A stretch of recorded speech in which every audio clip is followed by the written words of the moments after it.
ಓಂ ಶಾಂತಿ. ಎಲ್ಲ ವೀಕ್ಷಕರಿಗೆ ನಮಸ್ಕಾರ.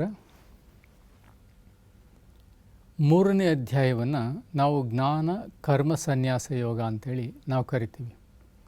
ಇದರಲ್ಲಿ ಪ್ರಮುಖವಾಗಿ ತಿಳ್ಕೊಳ್ಬೇಕಾಗಿರ್ತಕ್ಕಂಥದ್ದು, ನೀವು ಆರಂಭದ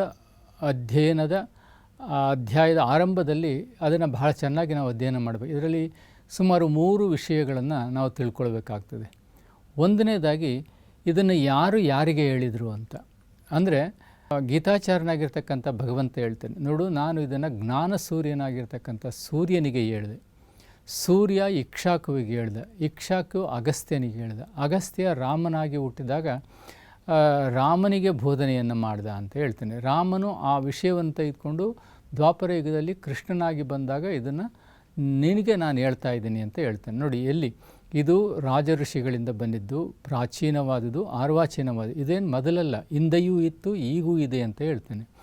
ಇದನ್ನು ಸಹಿತವಾಗಿ ನಮಗೆ ಮುರಳಿಯಲ್ಲಿ ಬಾಬಾರವರು ಹೇಳ್ತಿದ್ದಾರೆ. ಅಂದರೆ ಇದು ಮೊದಲು ಕಳೆದ ಕಲ್ಪದಲ್ಲಿ ನಾನು ಹೇಳಿದ್ದೆ, ಮತ್ತು ಅದನ್ನೇ ನಾನು ನಿಮ್ಗೆ ಹೇಳ್ತಾ ಇದ್ದೀನಿ ಅನ್ನುವ ಮಾತನ್ನು ಹೇಳ್ತೇನೆ. ಅದೇ ವಿಷಯವನ್ನು ಭಗವದ್ಗೀತೆಯು ನಮಗೆ ತಿಳಿಸ್ಕೊಡ್ತದೆ. ಅಂದರೆ ನಾನು ಮೊದಲು ಇದನ್ನು ಸೂರ್ಯನಿಗೆ ಹೇಳಿದೆ.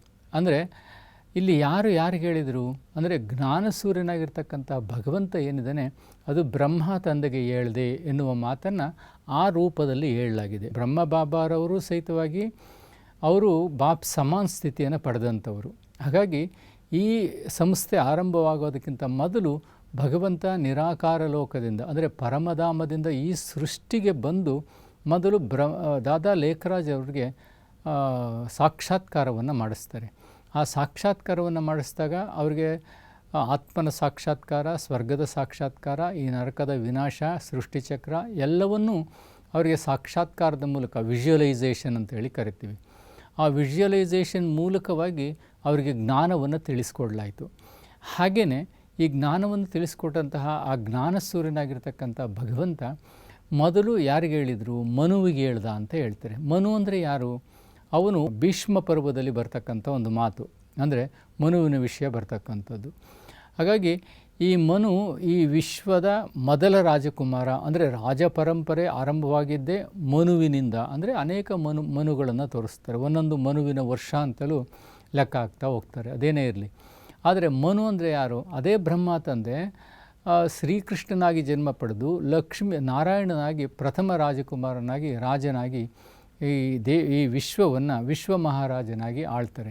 ಅಂದರೆ ಆ ವಿಶ್ವ ಮಹಾರಾಜನಾಗುವ ಬ್ರಹ್ಮ ತಂದೆ ದಾದಾ ಲೇಖರಾಜರವರಿಗೆ ಜ್ಞಾನ ಸೂರ್ಯನಾಗಿರ್ತಕ್ಕಂಥ ಭಗವಂತ ಈ ವಿಚಾರಗಳನ್ನು ಅಥವಾ ಈ ಜ್ಞಾನವನ್ನು ಭಗವದ್ಗೀತೆಯನ್ನು ಬೋಧಿಸ್ತೆ ಅಂತ ಹೇಳ್ತಾನೆ. ಅದರಿಂದ ಇದನ್ನು ಮೂಲಭೂತವಾಗಿ ಯಾರು ಬೋಧಿಸಿದರು ಅಂತಾಯಿತು?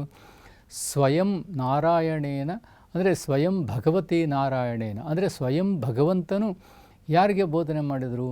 ಅದನ್ನು ಪಾರ್ಥಾಯ ಪ್ರತಿಬೋಧಿತಂ, ಅಂದರೆ ಪಾರ್ಥನಿಗೆ ಹೇಳಿದಾಗ ಮಧ್ಯ ಮಹಾಭಾರತದಲ್ಲಿ ಇದು ಸೇರಿಸಲ್ಪಟ್ಟಿದ್ದು ಬಹಳ ಪ್ರಾಚೀನ ಅರ್ವಾಚೀನವಾದುದು. ನಾನು ಜ್ಞಾನ ಸೂರ್ಯನು ಬ್ರಹ್ಮ ಬಾಬಾರವರಿಗೆ ನಾನು ಇದನ್ನು ಹೇಳಿದೆ, ದಾದಾ ಲೇಖರಾಜ್ ಅವರಿಗೆ ನಾನು ಹೇಳಿದೆ. ಅದು ನಂತರವಾಗಿ ಪರಂಪರೆಯಲ್ಲಿ ಬಂತು, ಪ್ರಾಯಲೋಪ ಆಯಿತು ಅಂತ ಬಾಬಾರವರು ಮುರಳಿಯಲ್ಲಿ ಹೇಳ್ತಾರೆ. ಇದು ಪ್ರಾಯಲೋಪ ಆಯಿತು ನಂತರದ ದಿನಗಳಲ್ಲಿ ಅಂತೇಳಿ. ಪ್ರಾಯಲೋಪ ಆಗಲೇಬೇಕು, ಇದು ಸೃಷ್ಟಿಯ ನಿಯಮ. ಅದನ್ನು ಮುಂದೆ ಹೇಳ್ತಾನೆ ಇದರಲ್ಲಿ. ಅಂದರೆ ಪ್ರಶ್ನೆ ಕೇಳ್ತಾನೆ ಅರ್ಜುನ, ಅಲ್ಲ, ನಾನಂತೂ ನನಗೆ ಹಿಂದಿನ ಜನ್ಮಗಳ ಪರಿಚಯ ಇಲ್ಲ, ಆದರೆ ನೀನು ಹಿಂದೆ ಇವ್ರಿಗೆಲ್ಲ ಹೇಳಿದೆ ಅಂತ ಹೇಳ್ಬಿಟ್ಟು ನನಗೆ ಹೆಂಗೆ ಗೊತ್ತಾಗ್ತದೆ? ಅದಕ್ಕೆ ಬಹುನಿಮೆ ವ್ಯತೀತಾನಿ ಅರ್ಜುನ ಅಂತ ಹೇಳ್ತಾನೆ ಒಂದು ಶ್ಲೋಕದಲ್ಲಿ. ಅಂದರೆ ಅರ್ಜುನ, ನಾವು ಅನೇಕ ಜನ್ಮಗಳನ್ನು ನೀನು ಎತ್ತಿ ಬಂದಿದೆಯಾ? ಅಂದರೆ ಒಂದು ಶರೀರವನ್ನು ಬಿಟ್ಟು ಇನ್ನೊಂದು ಶರೀರವನ್ನು ಬಿಟ್ಟು ನೀನು ಜನ್ಮಗಳನ್ನು ಎತ್ತಿ ಬಂದಿದೆಯಾ? ಆದರೆ ಒಂದು ಜನ್ಮದಿಂದ ಇನ್ನೊಂದು ಜನ್ಮಕ್ಕೆ ನೀನು ಹೋಗಬೇಕಾದ್ರೆ ಹಳೆದೆಲ್ಲವನ್ನೂ ಮರಿತೀಯ. ಬಟ್ ನಾನು ಭಗವಂತ ಈಶ್ವರ ಆಗಿರ್ತಕ್ಕಂಥವನು, ನಾನು ಮರೆಯೋದಿಲ್ಲ. ನಾನು ನಿನಗೆ ಆ ಎಲ್ಲವೂ ನನಗೆ ನೆನಪಿರೋದ್ರಿಂದ ನಾನು ನಿನಗೆ ಹೇಳ್ತೀನಿ ಅಂತ. ಅಂದರೆ ಭಗವಂತನು ನಾನು ಹೇಗೆ ಹೇಳ್ತೀನಿ, ಯಾವಾಗ ಬರ್ತೀನಿ ಅನ್ನುವ ಮಾತನ್ನು ಇಲ್ಲಿ ಹೇಳ್ತಾ ಹೋಗ್ತಾನೆ. ಅಂದರೆ ನಾನು ಈ ಸೃಷ್ಟಿಯಲ್ಲಿ ಬರ್ತೀನಿ. ಯಾವಾಗ ಬರ್ತೀನಿ? ಯದಾ ಯದಾ ಹಿ ಧರ್ಮಸ್ಯ ಗ್ಲಾನಿರ್ಭವತಿ ಭಾರತಃ ಅಭ್ಯುಕ್ತಾನಂ ಅಧರ್ಮಸ್ಯತ ತದಾತ್ಮಾನಂ ಸೃಜಾಮ್ಯಹಂ ಪರಿತ್ರಾಣಾಯ ಸಾಧುನಾಂ ವಿನಾಶಾಯ ಚ ದುಷ್ಕೃತಂ ಧರ್ಮ ಸಂಸ್ಥಾಪನಾರ್ಥಾಯ ಸಂಭವಾಮಿ ಯುಗೇ ಯುಗೆ ಅಂತ. ಅಂದರೆ ಇಲ್ಲಿ ಜ್ಞಾನಸೂರ್ಯನು, ಅಂದರೆ ನಾನು ಮೊದಲು ಜ್ಞಾನಸೂರ್ಯನಿಗೆ ಹೇಳಿದೆ, ಜ್ಞಾನಸೂರ್ಯನು ಮನುವಿಗೆ ಹೇಳ್ದ, ಮನು ಇಕ್ಷಾಕುವಿಗೆ ಹೇಳ್ದ, ಇಕ್ಷಾಕು ಅಗಸ್ತ್ಯನಿಗೆ ಹೇಳ್ದ, ಅಗಸ್ತ್ಯ ರಾಮನಿಗೆ ಹೇಳ್ದ, ಹೀಗೆ ಪರಂಪರೆ ಬಂತು, ನಂತರ ಪ್ರಾಯಲೋಪ ಆಯಿತು. ಈಗ ನಾನು ನಿನಗೆ ಹೇಳ್ತಿದ್ದೀನಿ ಅಂತ ಹೇಳ್ತಾನೆ. ಈ ಗೀತೆಯನ್ನು ಹುಡುಕಿಕೊಂಡು ಹೊರಟ್ರೆ ಬೇರೆ ಬೇರೆ ಗೀತೆಗಳು ಇದೆ. ಶಿವಗೀತೆ ಇದೆ. ಈಗ ಶಿವಗೀತೆಯನ್ನು ನಾವು ಪಾರ್ವತಿಗೆ ಶಿವನು ಬೋಧನೆ ಮಾಡಿದಂಥ ಅಮರಕಥೆಯನ್ನೇ ಅದು ಶಿವಗೀತೆ. ಅದನ್ನು ನಂತರದ ದಿನಗಳಲ್ಲಿ ಆಗಮಗಳಂತೇಳಿ ನಾವು ಕರಿತೀವಿ. ಹಾಗೆಯೇ ಅಷ್ಟಾವಕ್ರ ಗೀತೆ ಅಂತೇಳಿ ಕರಿತೀವಿ. ಅಂದರೆ ಜನಕ ಮಹಾರಾಜನಿಗೆ ಅಷ್ಟಾವಕ್ರನು ಬೋಧಿಸಿದಂತಹ ಆಧ್ಯಾತ್ಮಿಕ ಮೌಲ್ಯಗಳನ್ನು ಕುರಿತು ಅದನ್ನು ಅಷ್ಟಾವಕ್ರ ಗೀತೆ ಅಂತೇಳಿ ನಾವು ಕರಿತೀವಿ. ಅದಲ್ಲದೆ ಅನುಗೀತೆ ಅಂತೇಳಿ ಕರಿತೀವಿ. ಅಂದರೆ ಇದನ್ನು ಉಗ್ರಸೇನ ಮಹಾರಾಜ ತನಗೆ ಗೀತೆಯನ್ನು ಹೇಳಬೇಕು ಅಂತ ಹೇಳಿದಾಗ ಕೃಷ್ಣ ಮತ್ತೆ ಉಗ್ರಸೇನನಿಗೆ ಹೇಳ್ದ ಅಂತ. ಇದಲ್ಲದೆ ಧರ್ಮರಾಯನಿಗೂ ಹೇಳ್ದ, ಮತ್ತು ಅರ್ಜುನ ನನಗೆ ಯುದ್ಧ ಭೂಮಿಯಲ್ಲಿ ಅಷ್ಟೊಂದು ಅರ್ಥ ಆಗಲಿಲ್ಲ, ಮತ್ತೆ ಹೇಳು ಅಂತ ಹೇಳಿದಾಗ ಹೀಗೆ ಅನುಗೀತೆಗಳು 4-5 ಅನುಗೀತೆಗಳನ್ನ ಕಾಣ್ತೀವಿ. ಶಿವಗೀತೆಯನ್ನು ಕಾಣ್ತೀವಿ, ಅಷ್ಟಾವಕ್ರ ಗೀತೆಯನ್ನು ಕಾಣ್ತೀವಿ. ಹೀಗೆ ಹಲವಾರು ಗೀತೆಗಳನ್ನು ನಾವು ಕಾಣ್ತೀವಿ. ಆದರೆ ಇವೆಲ್ಲವೂ ಪ್ರಾಯಲೋಪ ಆಗ್ತದೆ. ಪ್ರಾಯಲೋಪ ಆದಮೇಲೆ ನಾನು ಈ ಜಗತ್ತಿಗೆ ಬರ್ತೀನಿ. ಯಾತಕ್ಕೆ ಬರ್ತೀನಿ? ಯದಾ ಯದಾ ಹಿ ಧರ್ಮಸ್ಯ ಗ್ಲಾನಿರ್ಭವತಿ ಭಾರತಃ. ಭರತ ಶ್ರೇಷ್ಠನಾದಂಥ ಅರ್ಜುನ. ಅದರಲ್ಲಿ ಭಾರತ ಅಂತ ಹೇಳಿದರೆ ಭಾರತದಲ್ಲಿ ಹುಟ್ಟಿದಂಥವರೆಲ್ಲರೂ ಭರತ ಶ್ರೇಷ್ಠರು ಅಂತೇಳಿ, ಆರ್ಯರು ಅಂತೇಳಿ ಕರೆಸ್ಕೊಳ್ತಾರೆ. ಹಾಗಾಗಿ ಅರ್ಜುನನ ಕುರಿತೇ ಅರ್ಜುನನಿಗೆ ಮತ್ತೊಂದು ಹೆಸರೇ ಭರತ ಶ್ರೇಷ್ಠ. ಹಾಗಾಗಿ ಭರತ ಶ್ರೇಷ್ಠನಾದ ಅರ್ಜುನನೇ ಯದಾ ಯದಾ ಹಿ ಧರ್ಮಸ್ಯ ಗ್ಲಾನಿರ್ಭವತಿ ಭಾರತಃ. ಅಂದರೆ ಭಾರತದಲ್ಲಿ ನಾನು ಬರ್ತೀನಿ. ಯಾವಾಗ ಬರ್ತೀನಿ? ಧರ್ಮ ಗ್ಲಾನಿಯಾದಂತಹ ಸಮಯದಲ್ಲಿ ಬರ್ತೀನಿ. ನಾನು ಹೇಗೆ ಬರ್ತೀನಿ? ಯದಾ ಯದಾ ಹಿ ಧರ್ಮಸ್ಯ ಗ್ಲಾನಿರ್ಭವತಿ ಭಾರತಃ ಅಭ್ಯುಕ್ತಾನಂ ಅಧರ್ಮಸ್ಯತ ತದಾತ್ಮನಂ ಸೃಜಾಮ್ಯಹಂ. ಅಂದರೆ ನಾನು ನನ್ನ ಶರೀರವನ್ನು ನಾನು ಸೃಜಾಮ್ಯಹಂ ಸೃಷ್ಟಿಸ್ಕೊಂಡು ಬರ್ತೀನಿ. ಹಾಗಾಗಿ ಬ್ರಹ್ಮ ತಂದೆ ನಮಗೆ ಬಾಬಾರವರು ಜ್ಞಾನ ಹೇಳಬೇಕಾದ್ರೆ ಸೂಕ್ಷ್ಮ ಲೋಕದಲ್ಲಿ ತನ್ನ ಶರೀರವನ್ನು ತಾನೇ ರಚನೆ ಮಾಡಿಕೊಂಡು ಸೂಕ್ಷ್ಮ ಶರೀರದಲ್ಲಿ ಪ್ರವೇಶ ಮಾಡಿ ಮತ್ತೆ ಸ್ಥೂಲ ಶರೀರದಲ್ಲಿ ಬ್ರಹ್ಮನ ಸ್ಥೂಲ ಶರೀರದಲ್ಲಿ ಪ್ರವೇಶ ಮಾಡ್ತಾರೆ. ನೋಡಿ, ಸೃಜಾಮ್ಯಹಂ ಅನ್ನುವ ಶಬ್ದ ಏನಿದೆ ಬಹಳ ವಿಸ್ತಾರವಾಗಿರ್ತಕ್ಕಂಥದ್ದು. ಹಾಗೆಯೇ ಧರ್ಮ ಸಂಸ್ಥಾಪನಾರ್ಥಾಯ ಅನ್ನುವುದು ಶಬ್ದ ವಿಸ್ತಾರವಾಗಿರ್ತದೆ. ಅಂದರೆ ಯಾವ ಧರ್ಮ ಅಂತ ಹೇಳಿದರೆ ನಮ್ಮ ಆತ್ಮದ ಸ್ವಧರ್ಮೇ ನಿಧನಂ ಶ್ರೇಯ ಅಂತೇಳಿ ಕರೆಯಲಾಗ್ತದೆ. ಅಂದರೆ ಸ್ವಧರ್ಮದಲ್ಲಿದ್ದು ಶರೀರ ಬಿಡುವುದೇ ಶ್ರೇಷ್ಠ ಅಂಥೇಳಿ. ಹಾಗಾಗಿ ಸ್ವಧರ್ಮ ಯಾವುದು? ಶಾಂತಿ, ಪ್ರೀತಿ, ಆನಂದ, ಮಮತೆ, ಕರುಣೆ, ಪವಿತ್ರತೆ. ನಮಗೆ ಮಾಸ್ಟರ್ ಸರ್ವಜ್ಞ, ಮಾಸ್ಟರ್ ಶಾಂತಿ ಹೀಗೆ ಇವೆಲ್ಲವೂ ಏನಾಗಿದೆ ಅಂದರೆ ಆತ್ಮನ ಸ್ವಧರ್ಮಗಳು ತನ್ನ ಅಸ್ತಿತ್ವವನ್ನು ಕಳೆದುಕೊಂಡಿದೆ. ಈ ಕಳೆದುಕೊಂಡಿರ್ತಕ್ಕಂತಹ ಈ ಧರ್ಮಗ್ಲಾನಿಯನ್ನು ಪುನರ್ಸ್ಥಾಪಿಸಲು ನಾನು ಬರ್ತೀನಿ. ಯಾವುದನ್ನು? ಆತ್ಮಧರ್ಮವನ್ನು ಪುನರ್ಸ್ಥಾಪಿಸಲು ನಾನು ಬರ್ತೀನಿ ಎನ್ನುವ ಮಾತನ್ನು ಅವನು ಅದರಲ್ಲಿ ಹೇಳ್ತಾ ಹೋಗ್ತಾನೆ. ಹಾಗೆಯೇ ಇಲ್ಲಿ 4ನೇ ಅಧ್ಯಾಯದಲ್ಲಿ ವಿಶೇಷವಾಗಿ ತಿಳ್ಕೊಳ್ಬೇಕಾಗಿರ್ತಕ್ಕಂಥದ್ದು ಗುಣಧರ್ಮಗಳನ್ನು ತಿಳಿಸ್ಕೊಡ್ಬೇಕು. ಅಲ್ಲಿ ಗುಣಧರ್ಮಗಳನ್ನು ವಿಶೇಷವಾಗಿ ಹೇಳ್ತೇನೆ ನಾನು. ಅಂದರೆ ಸತೋ ರಜೋ ತಮೋ ವಿಷಯಗಳನ್ನು ಹೇಳ್ತೇನೆ ಮತ್ತು ವರ್ಣಗಳ ವಿಷಯಗಳು. ನಾನೇ ಈ ವರ್ಣಗಳನ್ನು ಸೃಷ್ಟಿಸ್ತೀನಿ ಅನ್ನುವ ಮಾತನ್ನು ಹೇಳ್ತೇನೆ. ಏನಂತ ಹೇಳಿದರೆ ಬ್ರಾಹ್ಮಣ, ವೈಶ್ಯ, ಕ್ಷತ್ರಿಯ, ಶೂದ್ರ ಅಂತೇಳಿ.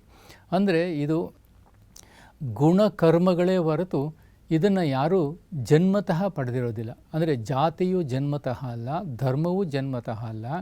ಅಂದರೆ ಅವನ ಸ್ವಯಾರ್ಜಿತ ಅಂತೇಳಿ ಕರೀಲಾಗ್ತದೆ. ಅಂದರೆ ಅವನು ಸಾಧನೆಯ ಮೂಲಕ, ಪ್ರತಿಭೆಯ ಮೂಲಕ ಅವನು ಏನು ಬೇಕಾದರೂ ಆಗಬೇಕು.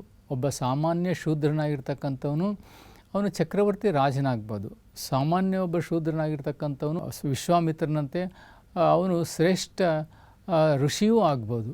ಹೀಗೆ ಎಲ್ಲವೂ ಅವನ ಗುಣಕರ್ಮಗಳ ಆಧಾರಗಳು. ಹಾಗೆ ಇಲ್ಲಿ ಅವನು ತಿಳಿಸ್ಕೊಡ್ತಕ್ಕಂಥದ್ದು ಏನಂತ ಹೇಳಿದರೆ ಸತೋ ರಜೋ ತಮೋದ ಜೊತೆಗೆ ವರ್ಣ ಸಂಕರಣ. ಅಂದರೆ ನಾನಿಲ್ಲಿ ಬ್ರಾಹ್ಮಣ ಅಂತ ಹೇಳಿದಾಗ ಬ್ರಹ್ಮ ಜ್ಞಾನೇತಿ ಬ್ರಾಹ್ಮಣ ಅಂತ ಹೇಳ್ತೇನೆ. ಅಂದರೆ ಈಶ್ವರನಿಂದ ಜ್ಞಾನವನ್ನು ಯಾರೆಲ್ಲರೂ ಪಡಿತಾರೆ ಅವರೆಲ್ಲರೂ ಬ್ರಹ್ಮಜ್ಞಾನಿಗಳೇ. ಅವರೆಲ್ಲರಿಗೂ ನಾವು ಬ್ರಾಹ್ಮಣರು ಅಂತೇಳಿ ಕರಿತೀವಿ. ದೇಹದಿಂದ ಬ್ರಾಹ್ಮಣರಲ್ಲ, ಅಥವಾ ಲೌಕಿಕ ಬ್ರಾಹ್ಮಣರು, ಜನ್ಮತಃ ಬ್ರಾಹ್ಮಣರಲ್ಲ. ಅಂದರೆ ಬ್ರಹ್ಮಜ್ಞಾನವನ್ನು ತಿಳಿದುಕೊಂಡವರೆಲ್ಲರೂ ಬ್ರಹ್ಮಜ್ಞಾನಿಗಳು, ಬ್ರಾಹ್ಮಣರಾಗ್ತಾರೆ. ವೈಶ್ಯರು ಅಂದರೆ ವ್ಯಾಪಾರ ದೃಷ್ಟಿಯಿಂದ ಕಮರ್ಷಿಯಲ್ ಆಗಿ ಯೋಚನೆ ಮಾಡ್ತಕ್ಕಂಥವ್ರು. ಹಾಗೆಯೇ ಶೂದ್ರರು ಅಂತ ಹೇಳಿದರೆ ಅವರು ಯಾವುದೇ ರೀತಿಯಾಗಿರ್ತಕ್ಕಂಥ ಸ್ವಚ್ಛತೆ ಇರೋದಿಲ್ಲ, ಅವರಿಗೆ ಎಲಿವೇಟೆಡ್ ಥಾಟ್ಸ್ ಇರೋದಿಲ್ಲ. ಸಾಮಾನ್ಯವಾಗಿ they are called as the producers ಅಂತೇಳಿ ಕರಿತೀವಿ, ಉತ್ಪಾದಕ ವರ್ಗ ಅಂತೇಳಿ ಕರಿತೀವಿ. ಕಾರ್ಮಿಕ ವರ್ಗ ಅಥವಾ ಉತ್ಪಾದಕ, ಅವರು ಜಗತ್ತಿನಲ್ಲಿ ಶ್ರೇಷ್ಠರೇ. ಭಗವಂತ ಹೇಳ್ತಾನೆ ನನಗೆ ಕೊನೆಯ ಮಣಿಯೂ ಶ್ರೇಷ್ಠ ಅಂತೇಳಿ.